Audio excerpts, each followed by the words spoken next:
दोस्तों, पाकिस्तान के सबसे बड़े प्रांत यानी बलूचिस्तान की आज़ादी को लेकर के अब भारत में मांग उठनी शुरू हो चुकी है। अब जैसा कि आप जानते होंगे कि बलूचिस्तान जो कि आज पाकिस्तान का हिस्सा है, ये कभी भारत का हिस्सा हुआ करता था। और अगर आप इतिहास के पन्ने खोल करके देखेंगे तो पाएंगे कि बलूचिस्तान के तार सीधे सीधे भारत से जुड़े हुए मिलेंगे और कुछ बलूचिस्तानी लोग भी आपको भारत में मिल जाएंगे। तो आइए समझते हैं इस पूरे इतिहास को, क्या कुछ चल रहा है बलूचिस्तान में, क्या कुछ चल रहा है भारत के अंदर बलूचिस्तान को लेकर के। यदि आपको हमारा काम पसंद आए तो वीडियो को लाइक और चैनल को सब्सक्राइब जरूर कीजिएगा। अगर रिसेंटली बलूचिस्तान में हुए कुछ घटनाओं की बात की जाए तो बलूचिस्तान पाकिस्तान का सबसे बड़ा हिस्सा है, लेकिन वहाँ के लोगों को अच्छी तरीके से पाकिस्तान ट्रीट नहीं करता और उनके रिसोर्सेज का इस्तेमाल कर लिया जाता है, लेकिन उन रिसोर्सेज के बदले जो डेवलपमेंट बलूचिस्तान की होनी चाहिए वो नहीं हो पा रही। जबरन उनकी जमीनों पर कब्जा किया जाता है और तमाम तरीके की ऐसी प्रताड़ना सामने आती है, लेकिन एक लिमिट के बाद चीजें बर्दाश्त नहीं की जा सकती और अब ये मांग उत्तर प्रदेश के अंदर शुरू हो चुकी है।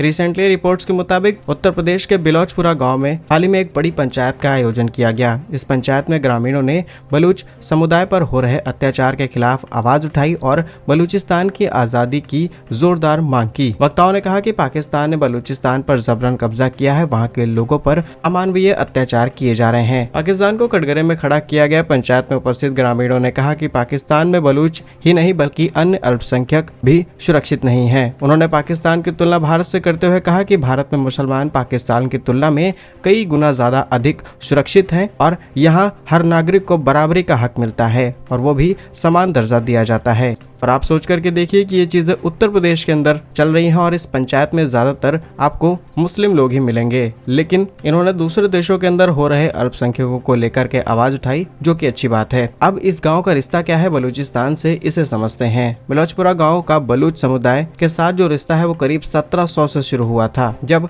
नबी बख्शी आलत दिया यहाँ आकर बस गए। धीरे धीरे यह गांव बस गया और इसकी आबादी लगभग 12,000 के आसपास है, जिसमें 70% आबादी बलूच समुदाय की है। गांव के लोग पाकिस्तान के विरोध में खुलकर के सामने आए और बलूचिस्तान की आज़ादी की मांग रखने लगे। वहीं गांव के लोगों ने प्रधानमंत्री नरेंद्र मोदी जी की विदेश नीति की तारीफ करते हुए कहा कि उन्हें उम्मीद है कि आगे चल के बलूचिस्तान को आज़ाद कराया जा सकता है और बलूचिस्तान पर हो रहे अत्याचार से उन्हें मुक्त कराया जा सकता है। और इसी दौरान एक और बड़ी बात कही गई। बड़ी बात ये थी, गाँव युवाओं ने सरकार से सेना में बलूच रेजिमेंट बनाने की मांग की और उनका कहना है कि गांव के युवा देश की सेवा करना चाहते हैं और सबसे बड़ी बात कि सिर्फ और सिर्फ पाकिस्तान के खिलाफ युद्ध के लिए पूरी तरीके से तैयार हैं। रिपोर्ट्स के मुताबिक कहा गया कि सरकार को बलूच युवाओं की इस बात को मानना चाहिए और इस चीज को लेकर के कुछ प्लानिंग जरूर करनी चाहिए। अब ये तो रही मांग, ये तो रहे स्टेटमेंट्स। इस तरीके से स्टेटमेंट्स चलते रहते हैं, ना ही इसमें राज्य सरकार की किसी भी तरीके की इन्वॉल्वमेंट है, ना ही केंद्र सरकार की, क्योंकि जब भी कुछ ऐसा फैसला लेना होगा डेफिनेटली केंद्र सरकार की परमिशन चाहिए होगी। स्पेशली विदेश मंत्रालय इन चीजों में इन्वॉल्व होगा। लेकिन जो रिपोर्ट छपी थी, जो देश के अंदर चल रहा है स्पेशली बलूचिस्तान को लेकर के,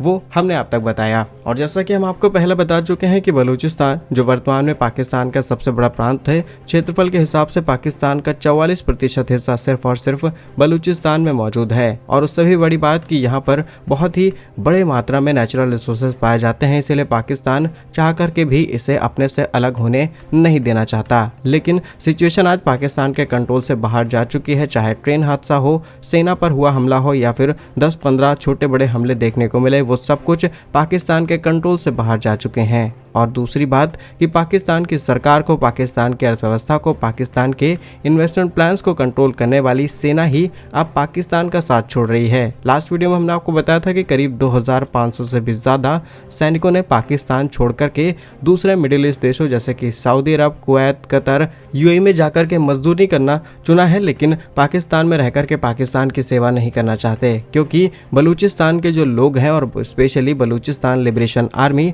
उनके पास 10,000 लड़ाके तैनात हो गए हैं। इन्हें स्पेशल ट्रेनिंग दी जा रही है, इनके पास आधुनिक हथियार हैं और इनके सामने जब भी पाकिस्तानी सेना दिखाई देती है, ये उन पर तुरंत हमला करते हैं। तो दूसरी तरफ जहां पाकिस्तान अपनी सेना को बढ़ाना चाहता है, वहीं बलूचिस्तान सेना को साफ करना चाहता है। अब इसके पीछे दो कारण है जहां पर सेना पाकिस्तान का साथ छोड़ रही है। साथ छोड़ने के पीछे कारण यह है कि पाकिस्तान अपने सैनिकों की रिस्पेक्ट नहीं करता। आप जानते होंगे कि करीब 90 सैनिक एक बस हमले में मारे जाते हैं। इसके अलावा ट्रेन हाईजैकिंग में भी कई सारे सैनिक मारे गए, लेकिन पाकिस्तान ने किसी की रिस्पेक्ट नहीं की, किसी की फोटो तक रिलीज नहीं। अब इसी चीज को आप भारत से कंपेयर करें तो एक छोटे से गाँव में भी अगर कोई हमारा वीर जवान वीरगति को प्राप्त होता करता है तो हम तो पूरा का पूरा गांव, पूरा का पूरा मोहल्ला उसकी रिस्पेक्ट में एक साथ खड़े हो जाते हैं। उनके परिवार को सहारा दिया जाता है और हर तरीके की जो मदद हम कर सकते हैं वो सब कुछ किया जाता है। सरकार भी उनका सम्मान करती है। लेकिन पाकिस्तान है कि अगर उनके सैनिक कहीं पर मरे हैं तो पाकिस्तान एक्सेप्ट करने से मना कर देता है कि ये हमारे सैनिक हैं ही नहीं। कुछ इस तरीके का चल रहा है, तो इसलिए पाकिस्तानी सैनिक अपना देश छोड़ रहे हैं। रीजन यही है कि ना ही शहीद होने के बाद उन्हें शहीद का दर्जा मिल रहा है, उन्हें रिस्पेक्ट नहीं मिल रही, उनकी फैमिलीज का क्या होगा, और दूसरी बात कि जिंदा रह के भी कोई फायदा नहीं है क्योंकि बलूचिस्तान वाले मार देंगे। तो एक तरफ कुआं एक तरफ खाई वाली सिचुएशन है। ऐसे में पाकिस्तान के सैनिकों का मानना है कि देश छोड़ना ही सबसे बेहतर ऑप्शन है। अब 2500 सैनिकों ने छोड़ भले ही दिया हो, लेकिन पाकिस्तान के पास एक काफी बड़ी संख्या में सैनिक हैं।